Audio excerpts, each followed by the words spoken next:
Hello everyone, welcome back to our YouTube channel defence point. और दोस्तों, आज के हमारे इस वीडियो में हम आप लोगों के लिए लेकर के आए हैं कोस्ट गार्ड नाविक एग्जाम की तैयारी के लिए जीके और जीएस की एक स्पेशल वीडियो, जिसमें कि आपको मोस्ट सिलेक्टेड और प्रीवियस ईयर्स क्वेश्चंस देखने को मिल जाएंगे। तो वीडियो को एंड तक देखिएगा। और साथ ही अगर आप लोग हमारे चैनल के ऊपर पहली बार विजिट कर रहे हैं तो इसको सब्सक्राइब कर लें और बेल आइकन को प्रेस कर लें, ताकि आप लोगों को हमारे द्वारा दिए जाने वाले सभी लेटेस्ट अपडेट्स मिलते रहें। तो चलिए शुरू करते हैं वीडियो बिना किसी देरी के।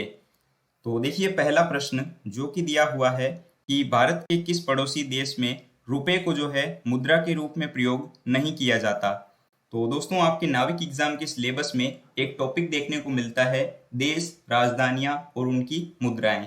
तो उससे जो है आपके इस टाइप का क्वेश्चन जो है अक्सर देखने को मिल जाता है। तो ऑप्शंस दिए हुए हैं पाकिस्तान, नेपाल, श्रीलंका या फिर बांग्लादेश। तो यहाँ पे आपका राइट आंसर हो जाएगा ऑप्शन डी, बांग्लादेश। देखिए, रुपया जो है ना, ये भारत, पाकिस्तान, श्रीलंका और इसके अलावा नेपाल की जो है मतलब कि आधिकारिक मुद्रा हो जाती है। लेकिन बांग्लादेश की जो आधिकारिक मुद्रा है वो आपके बांग्लादेशी टका है। तो यहाँ पे आपका राइट आंसर होगा ऑप्शन डी, बांग्लादेश। और बांग्लादेश की जो आधिकारिक मुद्रा है उसका नाम है टका। Now question number 2। और यहाँ पर क्वेश्चन है कि दुनिया में जो है सबसे बड़ा नदी द्वीप कौन सा है। ठीक है, यानी कि largest river island in the world. Option है आपके पास उमानदा, माजुली, बहावनी या फिर मुयुनरो। तो इन ऑप्शंस के अकॉर्डिंग आपका राइट आंसर हो जाएगा ऑप्शन बी, माजुली। देखिए, माजुली जो है ये दुनिया में सबसे बड़ा नदी द्वीप है और माजुली द्वीप जो है ये आपके ब्रह्मपुत्रा नदी में स्थित है। Now question number 3। और यहाँ पर क्वेश्चन है कि निम्नलिखित में से जो है किसे सफेद हाथियों का देश कहा जाता है। ये भी आपके one of the important question हो जाता है, क्योंकि एयरफोर्स वाई ग्रुप एग्जाम और नेवी एमआर एग्जाम में जो है क्वेश्चन पूछा गया है। ऑप्शंस दिए गए हैं थाईलैंड, अफ्रीका, क्यूबा या फिर टर्की। तो देखिए दोस्तों, सफेद हाथियों का देश जो है वो थाईलैंड को कहा जाता है। तो सही जवाब होगा ऑप्शन ए। इसके अलावा दोस्तों, बाकी ऑप्शंस को लेकर बात करें तो अफ्रीका जो है इसको अंधकार का महाद्वीप कहा जाता है। और जो आपके क्यूबा देश है, तो क्यूबा को जो है आपके विश्व की चीनी का कटोरा कहा जाता है। और जो टर्की है, तो टर्की को जो है आपकी यूरोप का बीमार देश कहा जाता है। तो याद रखेंगे कि टर्की को जो है आपके यूरोप का बीमार देश कहा जाता है। अब देखिए प्रश्न संख्या 4। यहाँ पे क्वेश्चन है कि दिल्ली चलो और तुम मुझे खून दो और मैं तुम्हें आज़ादी दूंगा के नारे जो है ये किसने दिए थे।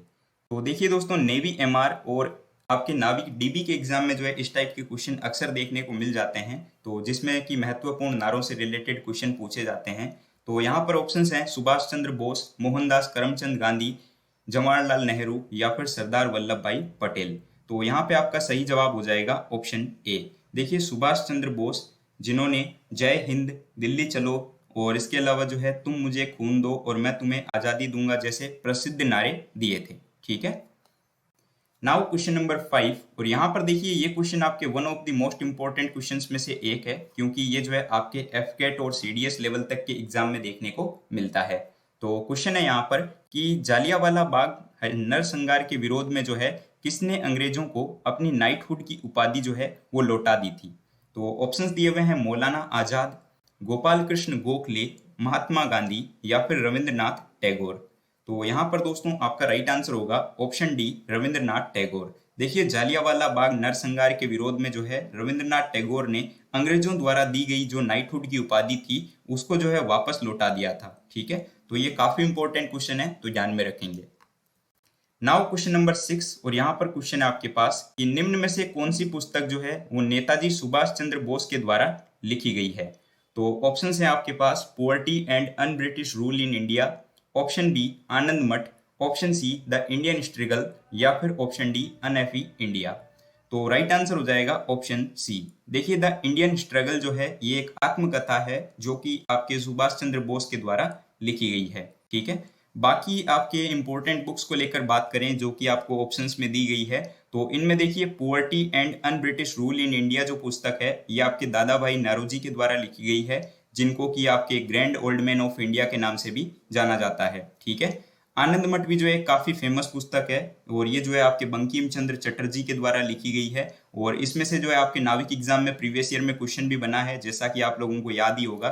ठीक है, और अनहैप्पी इंडिया जो पुस्तक है ये आपके लाला लाजपत राय के द्वारा लिखी गई है। ठीक है, और कल मैंने आपको बताया था कि माई एक्सपेरिमेंट विथ ट्रूथ यानी कि सत्य के साथ में जो मेरे प्रयोग हैं वो पुस्तक जो है आपके मोहनदास करमचंद गांधी के द्वारा लिखी गई है।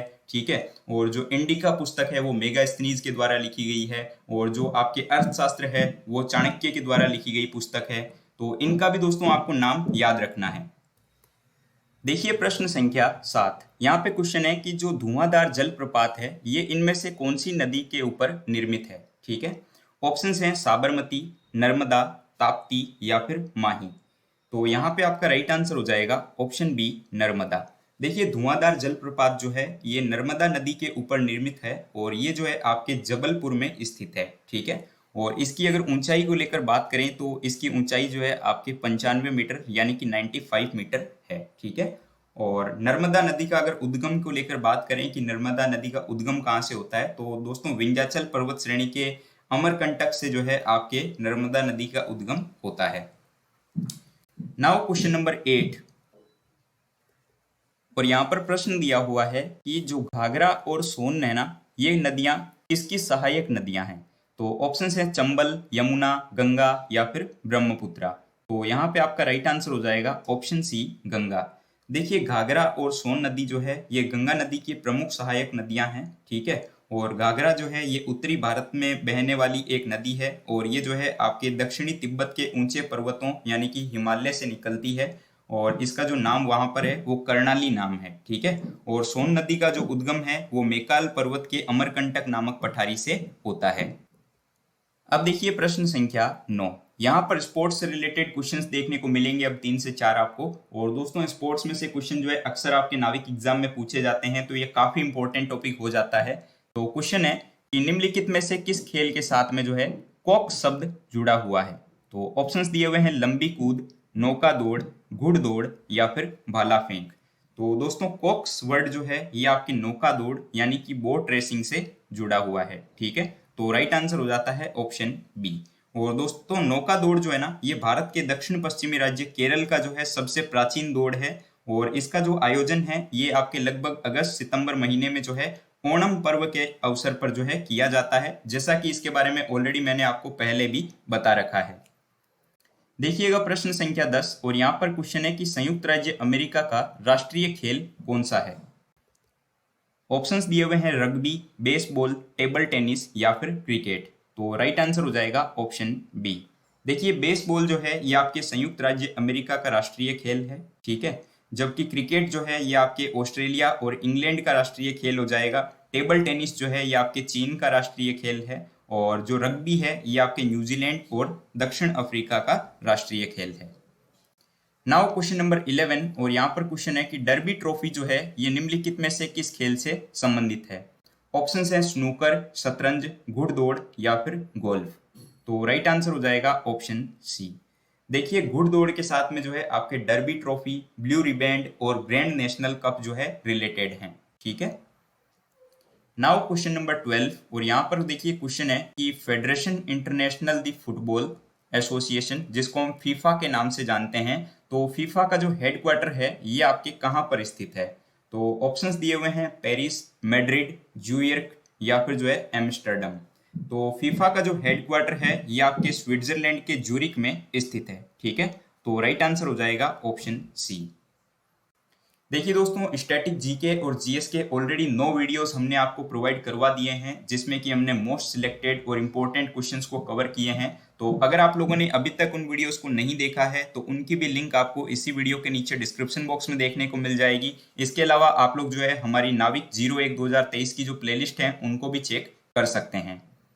देखिएगा प्रश्न संख्या 13, और यहाँ पर क्वेश्चन है कि रोवर्स कप जो है ये निम्नलिखित में से किस खेल के साथ में संबंधित है। तो दोस्तों ये आपके इंपॉर्टेंट और प्रीवियस ईयर क्वेश्चन हो जाता है, क्योंकि नाविक एग्जाम में जो है अक्सर देखा जाता है कि फुटबॉल से रिलेटेड क्वेश्चन भी जो है देखने को मिलता है। तो ऑप्शंस हैं फुटबॉल, तैराकी, लॉन टेनिस या फिर स्नूकर। तो जैसा कि मैंने आंसर आपको बता ही दिया कि राइट आंसर हो जाएगा ऑप्शन ए, फुटबॉल। देखिए फुटबॉल के साथ में जो है Santosh trophy, Durand cup, Rovers cup, इसके अलावा सुब्रोतो कप और जो आपके सर आशुतोष मुखर्जी ट्रॉफी है, ये सब जो है फुटबॉल के साथ में रिलेटेड हैं।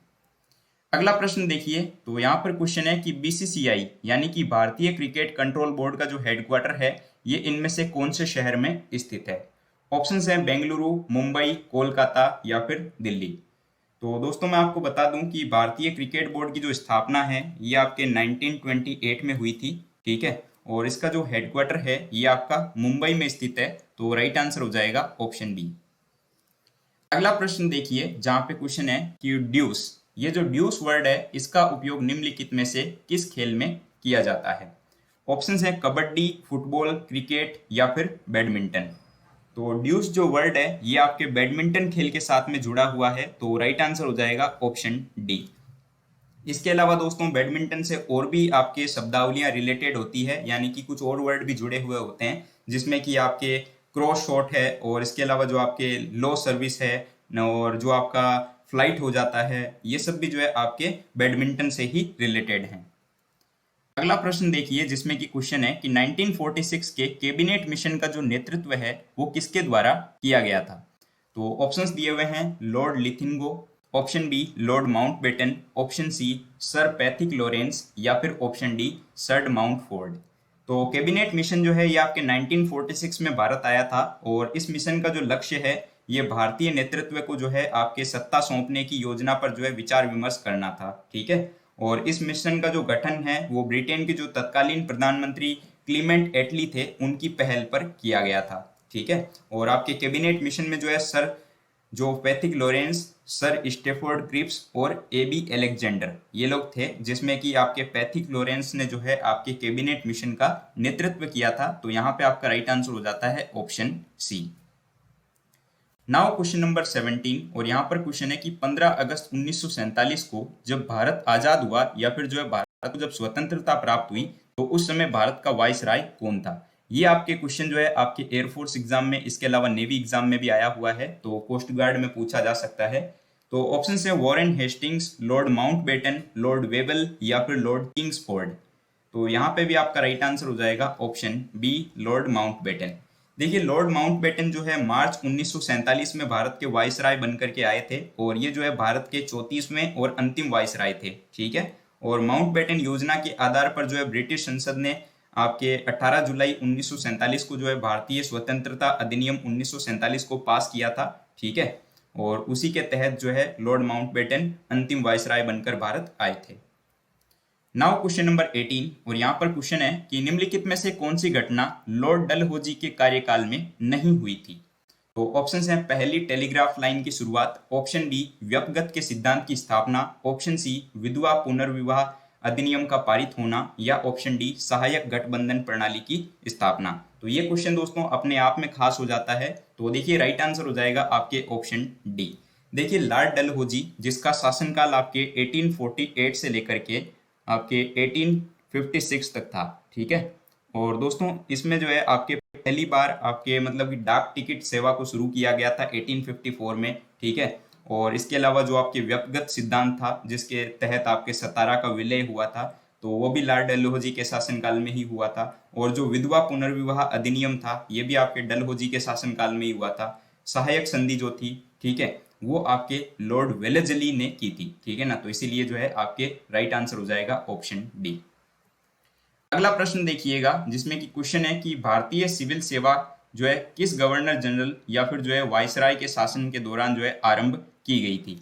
ये भी आपके टॉप क्वेश्चन हो जाता है, ठीक है, और इंपॉर्टेंट क्वेश्चन भी है। तो देखिए यहाँ पर ऑप्शंस हैं Lord Dalhousie, Lord Curzon, Lord William Bentinck या फिर लॉर्ड कॉर्नवालिस। तो राइट आंसर होगा ऑप्शन डी, ठीक है, लॉर्ड कॉर्नवालिस। देखिए लॉर्ड कॉर्नवालिस को जो है भारत में सिविल सेवा का जन्मदाता माना जाता है, ठीक है।